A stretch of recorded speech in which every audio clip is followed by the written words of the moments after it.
Assalamualaikum warahmatullahi wabarakatuh. Di sini kami akan membacakan hasil makalah kami yang berjudul Penggelapan Dana Bansos COVID-19.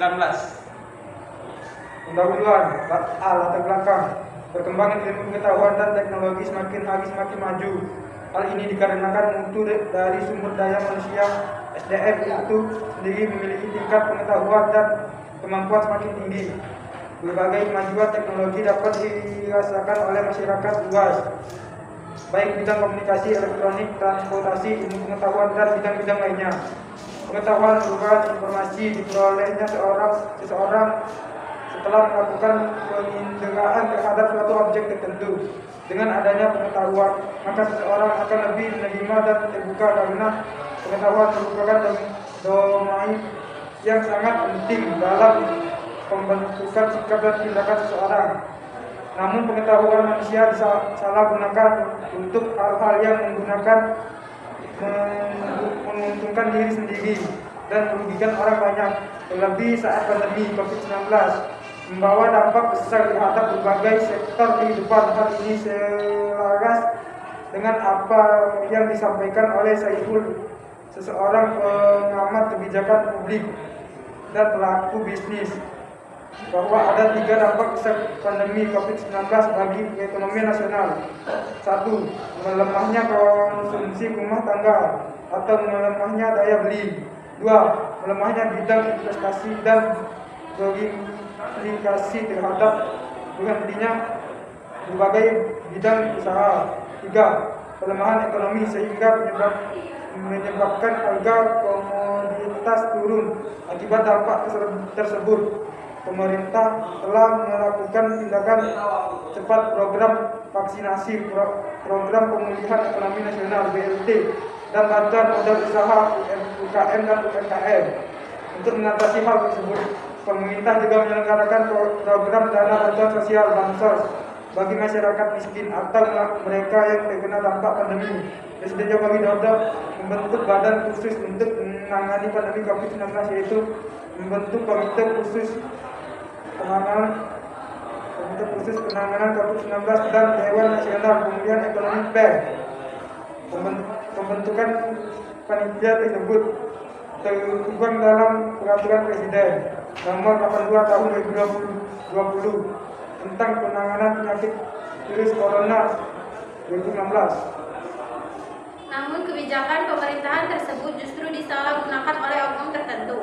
Salah satunya aksi korupsi dan dana bantuan sosial COVID-19 yang dilakukan oleh Menteri Sosial Juliari Peter Batubara. Langkah pertama adalah Menteri Juliari membentuk tim khusus yang terdiri dari Direktur Jenderal Perlindungan Jaminan Nasional Pepan Nazarudin dan 2 orang sebagai jabatan pembuat komitmen, yakni Matius Joko Santoso dan Adi Wahyono. Langkah kedua adalah penetapan tim khusus untuk menunjuk langkah pemenang tender dan menetapkan isi paket bansos.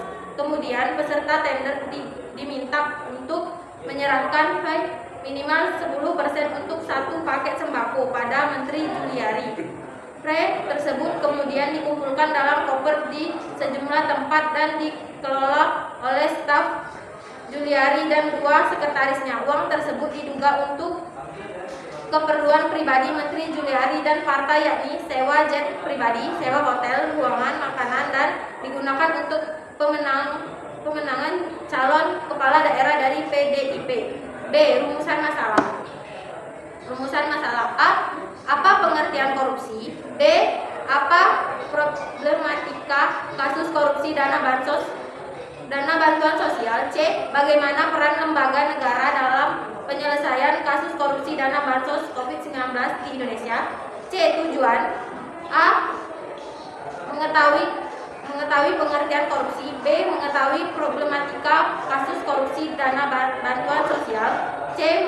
Mengetahui peran lembaga negara dalam penyelesaian kasus korupsi dana bansos COVID-19 di Indonesia.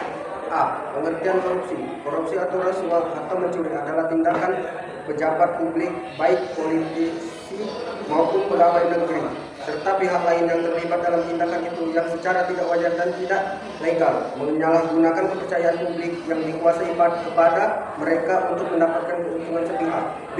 Problematika kasus korupsi dana bantuan sosial. Pada dasarnya untuk mengiringi kebijaksanaan dana bansos, pemerintahan telah membentuk peraturan Presiden nomor 82 tahun 2020 bahwa di dalamnya dinyatakan 1. Dalam rangka percepatan penanganan coronavirus disease 2019 COVID-19 dan ekonomi nasional serta pemulihan dibentuk komit transformasi penanganan coronavirus 2019 COVID-19 dan pemulihan nasional yang selanjutnya ekonomi disebut komite.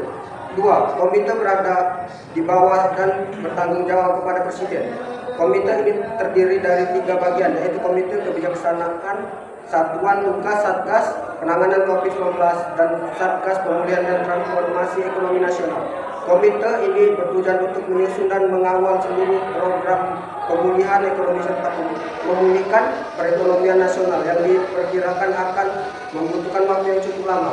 Adapun kewenangan yang diemban oleh komite tersebut adalah Komite Kebijaksanaan bertugas menyusun rekomendasi kebijaksanaan strategis kepada Presiden demi mempercepat penanganan COVID-19 dan pemulihan ekonomi, serta mengintegrasikan dan mengevaluasi seluruh terobosan kebijaksanaan dalam percepatan penanganan COVID-19 dan pemulihan ekonomi.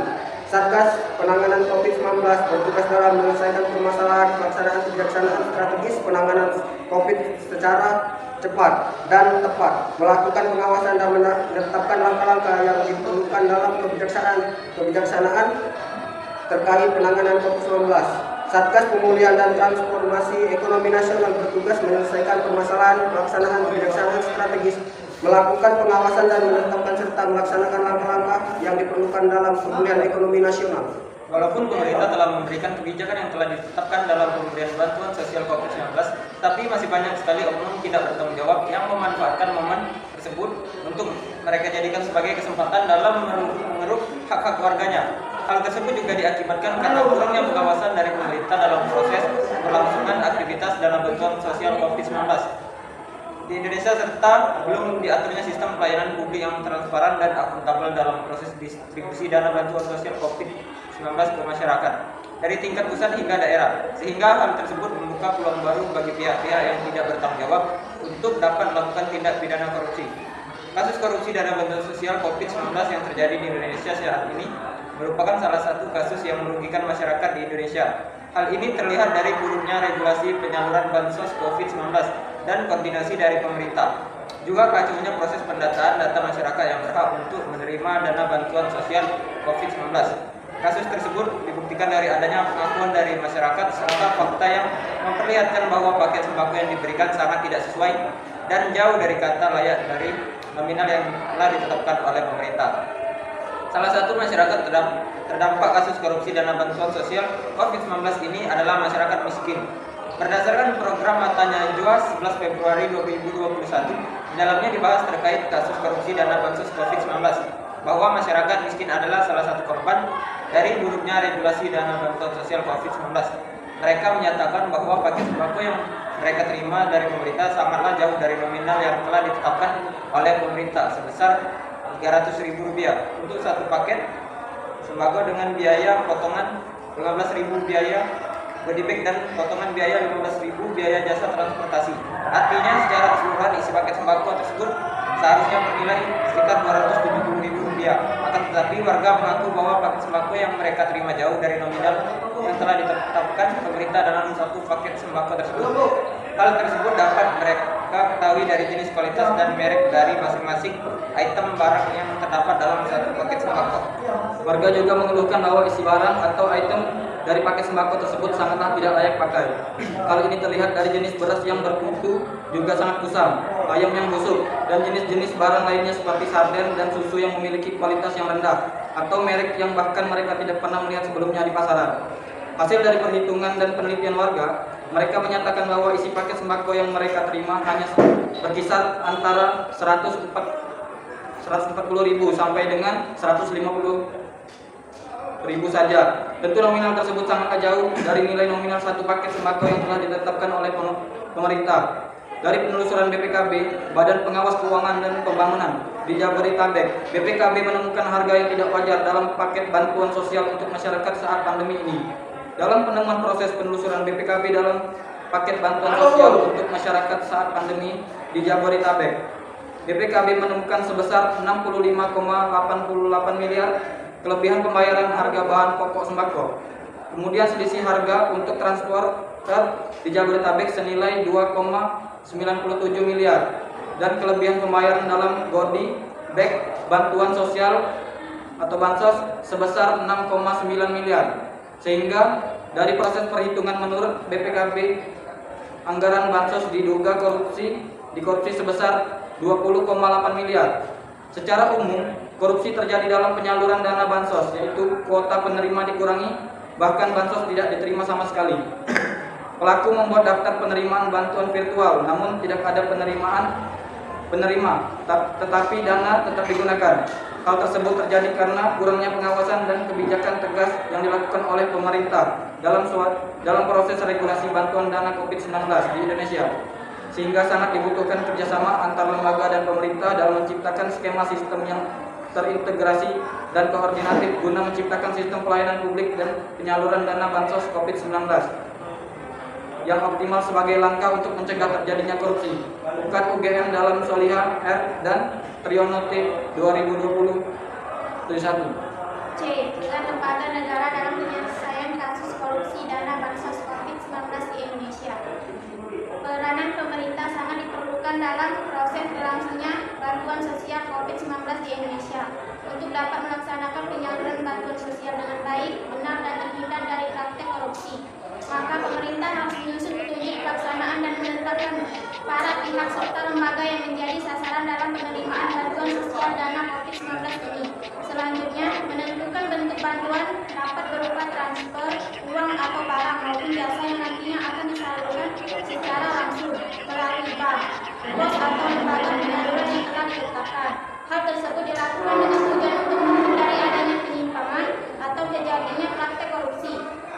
Dalam proses penyalurannya, peranan dari lembaga-lembaga pemerintah negara yang bertugas untuk mencegah dan mengawasi suatu tindakan korupsi dan memeriksa keuangan negara juga sangat diperlukan. Lembaga-lembaga tersebut adalah Komisi Pemberantasan Korupsi atau KPK, Badan Pemeriksaan Keuangan atau BPK, dan Badan Pengawasan Keuangan dan Pembangunan atau BPKP. Peranan utama dari KPK sebagai lembaga negara yang bertugas untuk dapat mengawasi dan menyelidiki kasus korupsi dana bantuan sosial COVID-19 adalah melakukan upaya-upaya yang proaktif melalui 3 cara, yakni pencegahan, penindakan, dan edukasi. Hal tersebut diatur dalam pasal 6 dan 7 Undang-Undang Nomor 19 Tahun 2019. Dalam bidang pencegahan, KPK melakukan wewenang yang bertugas melakukan fungsi koordinasi dan monitoring di tingkat pusat dan daerah dengan cara membentuk 15 satuan gagas khusus pada kedeputian pencegahan, yaitu 1. Bekerja bersama gugus tugas percepatan penanganan COVID-19 dengan cara tim melakukan penelitian dan pemberian rekomendasi permasalahan yang bersifat sistematik dan pengadaan barang dan jasa dalam penegakan COVID-19. Tim juga bertugas melakukan kerjasama dengan kementerian dan lembaga terkait untuk melakukan pendampingan logistik, melakukan kegiatan realokasi anggaran dana, serta melakukan proses pendampingan dalam pengadaan barang dan jasa di masa darurat. 3. Melaksanakan organisasi kepada 9 satgas di tingkat yang kerjasama dengan instansi lainnya seperti BPKP, BKPT, dan APIP yang bertugas untuk mendampingi pemerintah daerah dalam proses refocusing dan realokasi APBD untuk penanganan COVID-19.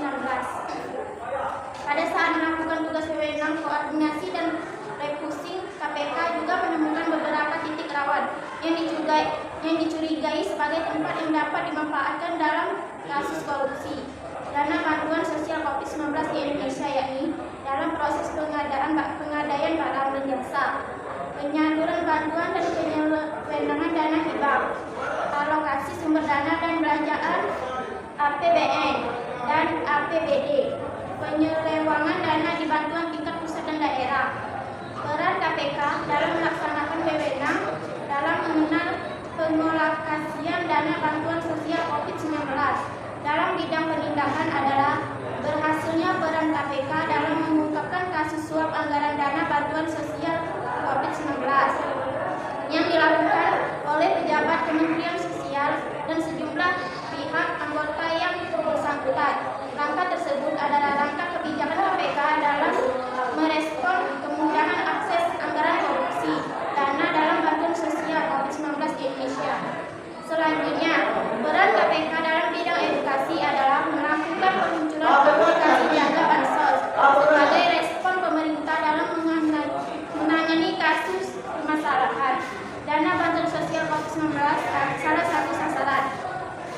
Jaga Bansos merupakan aplikasi yang memberikan informasi mengenai dana bantuan sosial COVID-19 dan juga sebagai aplikasi di mana masyarakat dapat menyampaikan keluhan atau tindakan penyimpangan atau penyalahgunaan bansos di lapangan yang bertujuan untuk mengedukasi masyarakat agar dapat aktif berpartisipasi melakukan upaya pencegahan dan pemberantasan korupsi dalam pengalokasian bantuan sosial COVID-19. Selain KPK yang berwenang untuk melaksanakan langkah kebijakan pengawasan dan penyelidikan dalam kasus penyalahgunaan dana bantuan sosial COVID-19 yang dikorupsi, ada lembaga lain yang ikut turut membantu dalam melakukan tindakan pengawasan dan pencegahan dalam penyalahgunaan dana bantuan sosial, yaitu BPK. BPK berperan dalam membantu masyarakat untuk dapat turut aktif melakukan pengaduan dan pengawasan serta memberikan informasi kepada BPK untuk dapat melakukan pemeriksaan. Kemudian dapat ditindaklanjuti apabila ditemukan penyalahgunaan dalam penggunaan anggaran dana bantuan sosial COVID-19. Oleh karena itu, dengan adanya kebijakan-kebijakan, langkah regulasi yang telah ditetapkan oleh pemerintah, serta langkah preventif yang telah dilakukan oleh lembaga-lembaga pemerintah negara seperti KPK, BPK, dan BPKP, diharapkan korupsi dana bantuan sosial di masa pandemi COVID-19 tidak terulang lagi, agar masyarakat dapat menikmati dan menerima hak-haknya sesuai dengan apa yang telah diberikan oleh pemerintah, sehingga tidak ada lagi kasus yang membawa kerugian masyarakat dan perekonomian negara. Kesimpulan, 1. Tindak pidana korupsi di Indonesia semakin banyak terjadi dan memberikan dampak bagi rakyat. Rakyat harus menanggung akibat dari tindak pidana korupsi. Pemiskinan koruptor dianggap sebagai terobosan baru dalam menindak kasus tindak pidana korupsi. Konsep pemiskinan koruptor dapat dijalankan dengan perampasan aset hasil tindak pidana korupsi dan penggantian kerugian yang ditimbulkan akibat tindak pidana korupsi. Konsep pemiskinan koruptor ini dinilai mampu memberikan efek jerah sekaligus sebagai bentuk mengurangi tindak pidana korupsi. Yang kedua, pemiskinan koruptor di Indonesia belum dilaksanakan secara tegas.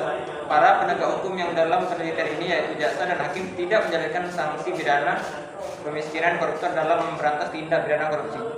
Jaksa dalam menjatuhkan tuntutan pidana berpegang teguh pada undang-undang, begitu juga dengan hakim tipikor dalam menjatuhkan vonis berpegang teguh pada undang-undang. Pelaksanaan sanksi pidana pemiskinan koruptor hanya dengan perampasan aset hasil tindak pidana korupsi yang besarnya disesuaikan dengan kerugian keuangan negara. Hal tersebut tidak dapat dikatakan kemiskinan koruptor karena hanya aset yang berasal dari tindak pidana korupsi saja yang dirampas dan belum tentu si koruptor akan menjadi miskin. Pemiskinan koruptor dilakukan dengan perampasan seluruh benda-benda yang merupakan hasil dari tindak pidana korupsi dan dengan pembayaran uang pengganti yang jumlahnya sesuai dengan kerugian keuangan negara yang diambil dan yang timbul dari tindak pidana korupsi. Pemiskinan koruptor belum suatu terobosan hukum bagi penegak hukum di Indonesia dalam memberantas tindak pidana korupsi. Saran, pemiskinan koruptor memang mendapat sambutan positif dari banyak kalangan, namun perlu dipertimbangkan lagi mengenai pelaksanaannya. Saran yang dapat penulis lupakan yaitu yang pertama, perlu adanya rekonseptualisasi mengenai konsep pemiskinan koruptor. Rekonseptualisasi dengan memberikan arahan yang jelas bagi penegak hukum mengenai konsep pemiskinan koruptor, sehingga pelaksanaan pemiskinan koruptor dapat dijalankan sebagai suatu terobosan hukum yang memberikan efek jerah dalam tindak pidana korupsi. 2. Perlu adanya suatu gerakan yang mendorong pelaksanaan pemiskinan koruptor. Contohnya seperti pendidikan, pemahaman, penjelasan, integritas dari para penegak hukum agar para penegak hukum di Indonesia melaksanakan sanksi pidana pemiskinan koruptor dalam upaya pemberantasan tindak pidana korupsi. Saya akhiri pembacaan makalah pada siang hari ini. Jika ada salah kata, saya mohon maaf. Kepada Allah saya mengampuni. Wabillahi taufiq wal hidayah. Wassalamualaikum warahmatullahi wabarakatuh.